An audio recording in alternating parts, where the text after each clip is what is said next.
ओम सजात्म स्वरूप परम गुरु शुद्ध चैतन्य स्वामी ने नमः। जानने वाला जानने में आ रहा है।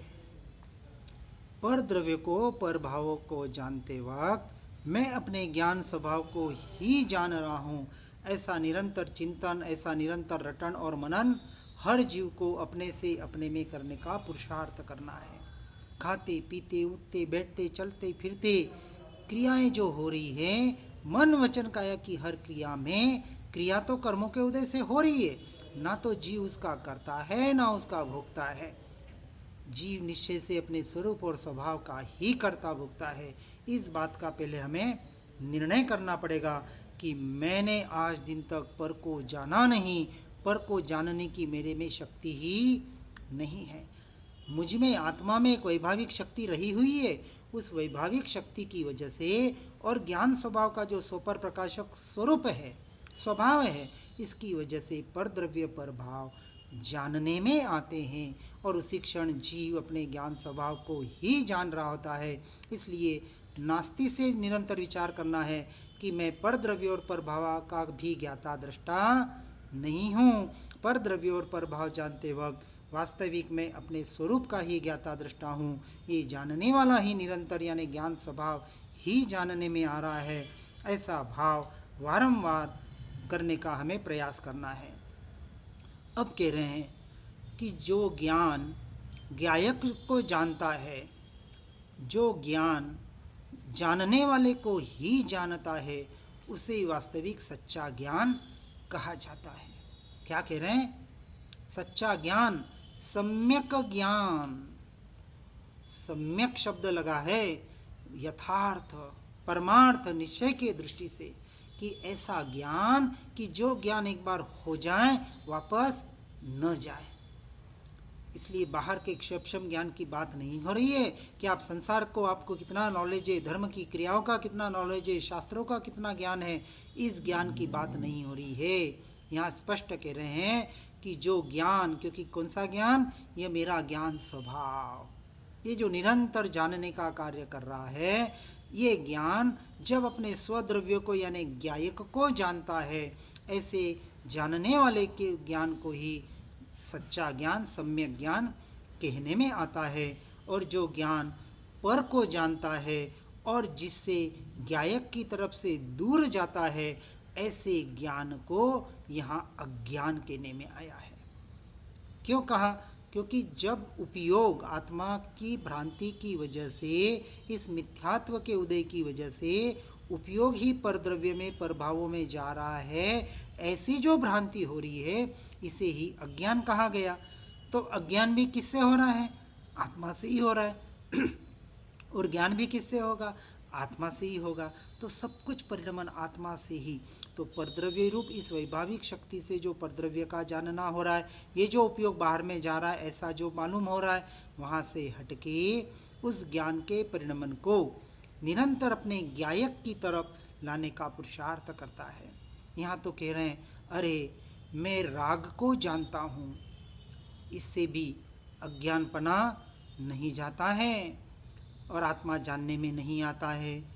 मुझे शरीर जानने में आ रहा है, शरीर की क्रिया जानने में आ रही है, मुझे परमात्मा की प्रतिमा जानने में आ रही है। अरे मुझे साक्षात्कार तीर्थंकर परमात्मा जानने में आ रहे हैं। अरे मैं नव तत्वों को जानता हूँ, मैं ऐसा करता हूँ, मैं वैसा करता हूँ।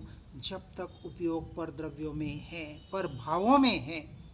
पर भाव दो प्रकार, तीन प्रकार से बताए, एक अशुभ भाव, एक शुभ भाव और एक शुद्ध भाव। शुद्ध भाव अपेक्षा से स्वभाव की तरफ जाने वाले हैं, इसलिए उसको प्रभाव के श्रेणी में नहीं रखा। लेकिन शुद्ध भाव और अशुद्ध भाव, अशुद्ध भाव में अशुभ और शुभ दोनों भाव आते हैं। अशुभ भाव से पाप कर्म का बंध होता है और शुभ भाव से पुण्य कर्म का बंध होता है।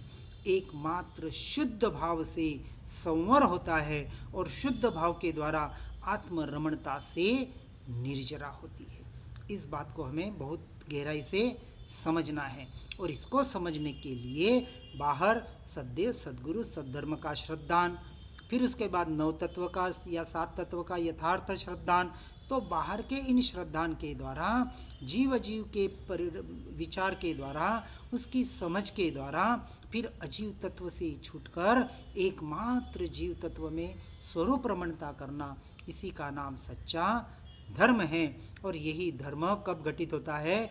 जब हम अपने उपयोग को उस उपयोग में जानने वाले स्वरूप में, ज्ञान स्वभाव में स्थिर करने का पुरुषार्थ करते हैं।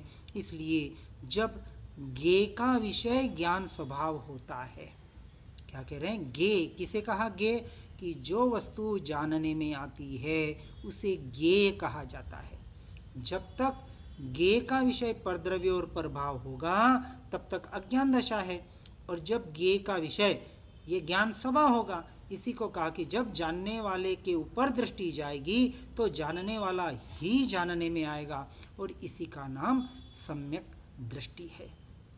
इसके अलावा जो भी दृष्टि है परद्रव्य और परभावों की, वो सारी मिथ्या दृष्टि है। यानी दोनों परिणमन किसके हो रहे हैं? जीव के ही हो रहे हैं, आत्मा के ही हो रहे हैं। एक पररूप हो रहा है उसे मिथ्यात्व कहा, और एक स्वरूप हो रहे हैं उसे सम्यक्त्व कहा। बस इस बात को समझना है। इसलिए जानने वाला ही जानने में आ रहा है। मैं निरंतर परद्रव्य प्रभावों को जानते वक्त ज्ञान स्वभाव को ही जानता हूँ, और ये ज्ञान स्वभाव जो अनंत गुणों के साथ और ऐसा असंख्य प्रदेशी, फिर भी अभेद और अखंड ऐसा एक त्रिकाली द्रव्य ध्रुव तत्व, वही मैं, ऐसे कहते ही वास्तविक भूत, वर्तमान और भविष्य में सारा तीनों काल, तीनों लोक वहाँ परद्रव्य में चला जाता है, पर भावों में चला जाता है, और वहाँ जीव अपने स्वयं की आत्मा का अनुभव करता है। निर्णय और अपना सच्चा श्रद्धान प्रारंभिक अवस्था में इसी को अनुभव करने में आ जाता है। इसलिए जब आप पूजा में बैठे हैं या और किसी भी कार्य में बैठे हैं, स्वाध्याय सत्संग कर रहे हैं, किसी भी प्रकार के शुभ और शुद्ध की क्रियाएं करने का पुरुषार्थ कर रहे हैं, उस वक्त भी निरंतर इसके द्वारा, उन क्रियाओं के द्वारा अपने उपयोग को अभेद भाव से उस अभेद तत्व में अभेद करने का यहाँ हमें प्रयास और पुरुषार्थ करना है। इसलिए एक बार हाँ तो कहे, इस बात का स्वीकार तो कर। कौन सा स्वीकार? अरे भैया कि निरंतर परद्रव्य पर भावों को जानते वक्त ये मुझे जानने वाला ही जानने में आ रहा है, ऐसा यदि एक प्रारंभिक भी बुद्धि के लेवल पर कल्पना से भी स्वीकार हो जाए और इसका निरंतर अभ्यास हो जाए तो उस रूप परिणमित होने में देर नहीं लगेगी। इसलिए एक बार उसका स्वीकार करके, हाँ करके उस तरफ बढ़ेगा तो उस तत्व तक पहुंच जाएगा।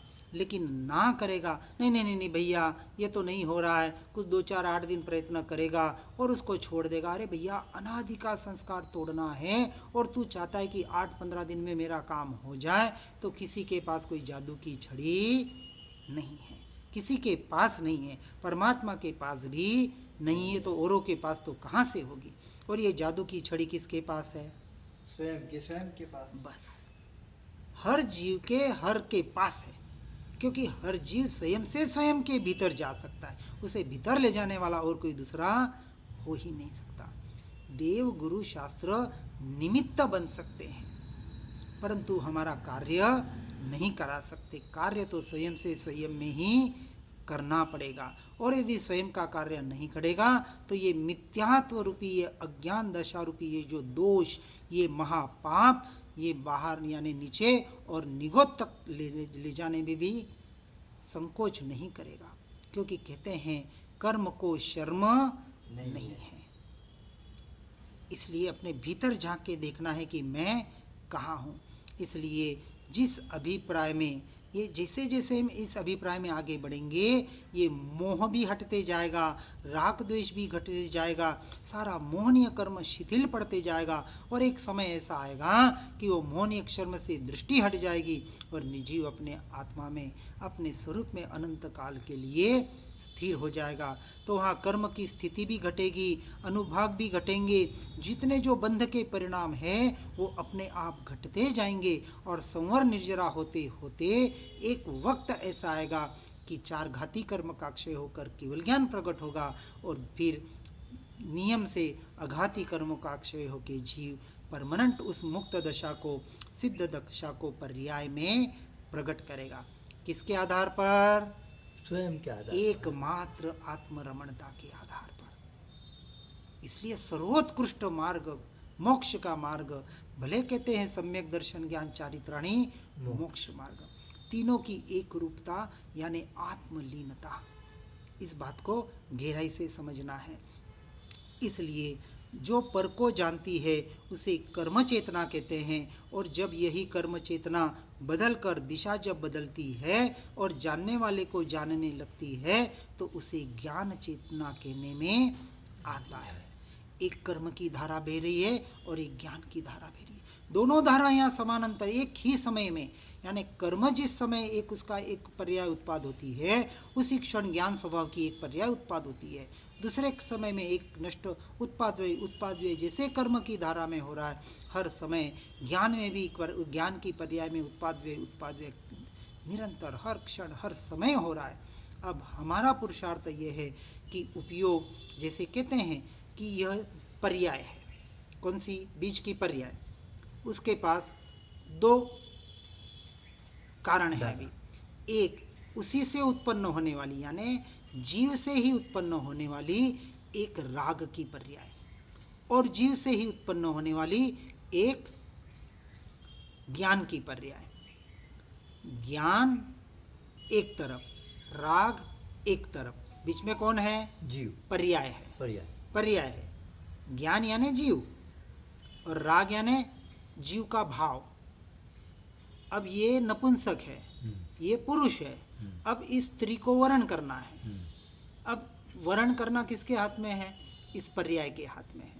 यदि इस नपुंसक को वर्ण करेगी तो नपुंसकत्व को प्राप्त होगी, और यदि पुरुष को यानी अपने ज्ञान स्वभाव में वरमाला डालेगी तो उस पुरुषत्व को यानी उस परम पुरुष से परमात्मा पद को प्राप्त करेगी।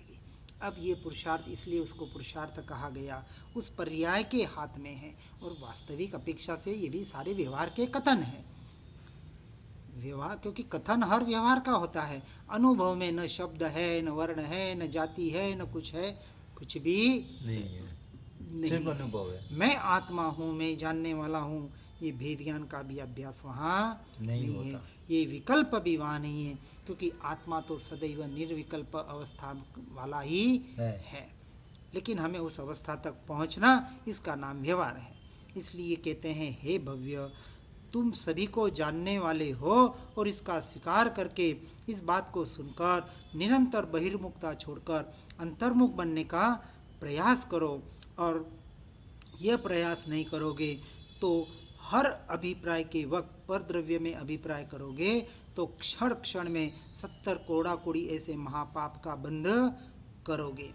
इसलिए एक बार हिंसा, झूठ, चोरी आदि के पाप कदाचित क्षमा योग्य हो सकते हैं, परंतु यह मिथ्यात्व, ये अज्ञान रूपी पाप क्षमा योग्य नहीं है। इसका बंध तो होना ही होना है। ऐसे अनंतानुबंधी कर्म के बंध से हमें सबसे पहले छूटना है, और इसी का नाम सच्चा धर्म है। ऐसे अमृत जैसी बात हमें सुनने को मिल रही है। अब अमृत पान करना है अपने आत्मलीनता के द्वारा, या विष पान करना है अपने उपयोग को परद्रव्य और परभाव में भटकाने द्वारा। विष, यदि आपको कहा जाए कि आपको ये एक गिलास दूध दिया जा रहा है, उसमें सिर्फ हमने एक बूंद विष डाला है। कितना? एक बूंद। एक बूंद। बाकी पूरा का पूरा दूध शुद्ध है,